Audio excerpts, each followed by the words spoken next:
এবছরে ডেঙ্গুর 2 এবং 3, 3টা বেশি, গত বছর 2 বেশি ছিল, সেরোটাইপ 2। তো 3 বা 4 বছরের পর এটা বদল হয়ে যায়। যেমন যদি এখন সেরোটাইপ 4 চলে আসে, 2 এবং 3 তো আগের কয়েকটা বছরের ছিল, তাহলে অধিকাংশ মানুষ 2 এবং 3 দ্বারা আক্রান্ত হয়েছে, এবং দুটো দ্বারা যারা আক্রান্ত হয়েছে তারা খুব খারাপ অবস্থায় হয়ে গেছে। এখন যারা খারাপ অবস্থা হয়নি তারা হয় 2 দ্বারা আক্রান্ত অথবা 3 দ্বারা আক্রান্ত। যদি 4 চলে আসে তাহলে আমাদের এখানে খুবই ভয়াবহ অবস্থা হবে। মাননীয় মন্ত্রী উদ্বেগও প্রকাশ করেছেন, কারণ 2019-এর 4 বছর পরে 2023-এ একটা বড় ধরনের মহামারী হয়েছে, এবং 4 বছর পর 2027, 2026 এটা 2026-এর শেষে হতেও পারে, নাও হতে পারে, 27-এ কিন্তু বড় ঝুঁকি আছে। এক্ষেত্রে আমরা বলছি, দেখুন, ডেঙ্গির যে আপনার নিয়ন্ত্রণ, রোগী এবং মশা, ডক্টর প্রিয়াঙ্কা যথাযথ বলেছে যেটা একা স্বাস্থ্য মন্ত্রণালয়ের কাজ না। তাহলে এই কথাটা ঠিক, কিন্তু সমাধানটা কি? সমাধানটা হচ্ছে একটা সমন্বিত কেন্দ্র দরকার। দেখুন, প্রাকৃতিক দুর্যোগের জন্য কিন্তু বাংলাদেশে একটা ভালো সিস্টেম আছে।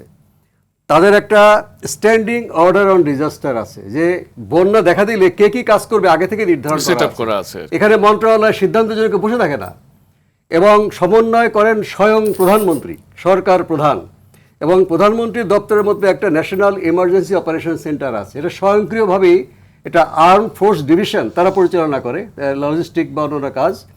সেখানে কিন্তু তাদের সমস্ত কিছু এই স্ক্রিন, যোগাযোগ সব চালু হয়ে যায়।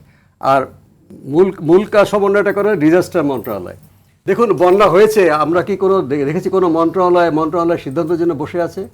কিন্তু মশা মারার জন্য আপনাকে বসে থাকতে হচ্ছে, যে এখানে আপনি বিদেশ থেকে মশা আনবেন না, বিশেষজ্ঞ আনবেন, বা আপনি এখানে অক্সিজেন আনবেন না, স্যালাইন নিয়ে আসবেন, বসে থাকতে হচ্ছে। কাজেই এই বন্যা হওয়ার সঙ্গে সঙ্গে তো মাননীয় প্রধানমন্ত্রী কোনো পত্রিকায় এটা ফলো করে আসে নাই, না আসাই ভালো, এগুলো তো রুটিন কাজ। তিনি ইতিমধ্যে আমার জানা মতে 2 বারের বেশি তিনি জুম মিটিংয়ে এই বন্যা আক্রান্ত এলাকার সাধারণ প্রশাসন এবং দুর্যোগ মন্ত্রণালয় যারা, তাদের সাথে কিন্তু কথা বলেছেন যে সব জায়গায় আমাদের বন্যা হলে এই এরা যাবে কিনা, কোথায় যাবে, সেগুলো ঠিক আছে কিনা, পরিষ্কার পরিচ্ছন্ন আছে কিনা, গর্ভবতী নারীদের জন্য আলাদা কী ব্যবস্থা আছে, এবং যারা গরু ছাগল এদের জায়গা আছে কিনা। অনেকে বন্যা দুর্গত এলাকা থেকে আসতে চায় না শেল্টারে, কারণ তার গরু ছাগল তার জীবিকার অংশ, সেটা কোথায় যাবে, ভেসে যেতে পারে। এগুলো কিন্তু তারপরে সেখানে অনেক গ্যাপ থাকতে পারে। আমার স্বাস্থ্যের দুর্যোগের জন্য এরকম সমন্বয় কেন হবে না?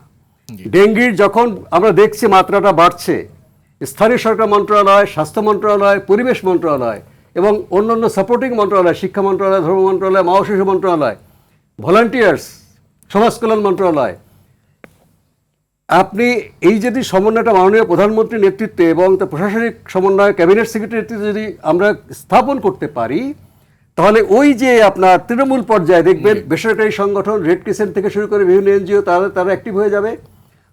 সরকারি প্রতিষ্ঠান, স্বাস্থ্য প্রতিষ্ঠান, স্থানীয় সরকারের নেতৃবৃন্দ, যদিও এখানে ওয়ার্ড কাউন্সিলর বা এগুলো সব অকেজো হয়ে আছে, কিন্তু সরকারের থেকে দায়িত্বপ্রাপ্ত ব্যক্তিরা আছে, রাজনৈতিক দল আছে, যে দলগুলো নির্বাচন করেছে, তারা সবাই মিলে একসঙ্গে যেই গ্রামে আমি ডেঙ্গু পেলাম বা যে শহরের যে বস্তি এলাকায় ডেঙ্গু রোগী পেলাম, সেই ঠিকানা ধরে আমি একদিকে মশা খুঁজবো।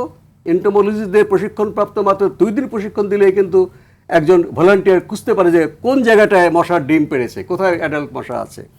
আমি রোগীও খুঁজবো, যে 2জন ডেঙ্গি রোগী হাসপাতালে এসছে, এটাকে আমরা কন্ট্রাক্ট ট্রেসিং বলি। তার কন্ট্রাক্টে ওই বাড়ির মধ্যে, ওই পাড়ার মধ্যে 1 কিলোমিটার পর্যন্ত আর জ্বরের রোগী কারা আছে, এই জ্বরের রোগীদেরকে সবাইকে ধরে আপনি NS1 টেস্ট করেন, খুবই সস্তা। এবং আপনি যদি ল্যাবরেটরিতে আনতে না পারেন, মোবাইল একটা মাইক্রো বাসে করে এটা নিয়ে যান।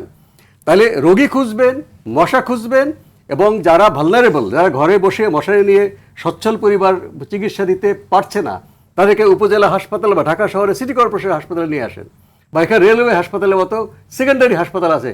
মানুষের মধ্যে দেখাইতে হবে যে এখানে আইসিইউ নাই, কিন্তু এখানে যদি একটা প্রেগনেন্ট ওমেন, যিনি প্রাইভেট হাসপাতালে যেতে পারছেন না বা তার ঘরে বসে চিকিৎসার সঙ্গতি নাই, সে দিন আনে দিন খায়, সেই মহিলা বা তার বাচ্চাকে যদি আমি একটা সেকেন্ডারি হাসপাতালে রেখে দিই, তার ক্রাইসিস, তার যদি ডেঞ্জার সাইন নাও থাকে, তাহলে ওখানে মশারির নিচে থেকে সে সুস্থ হয়ে যাবে। সে 4 দিন পরে, ডেঙ্গি হলে 10 দিন থাকতে হবে, জ্বর কমে গেলেও তাকে ছাড়া যাবে না, কারণ জ্বরের পরেই শকটা আসতে পারে, প্রেশার কমে যেতে পারে বা রক্তক্ষরণ হতে পারে। এই 10 দিন তাকে রাখি, এখান থেকে আইসিইউতে একজন যেতে পারে, সেটি কিন্তু আমরা এখন তো আইসিইউতে সবাই যাচ্ছে। আপনি পাবলিকের উপর দোষ দিচ্ছেন, তারা শেষ মুহূর্তে আসছে, ওর তো এই ব্যবস্থাটা নাই।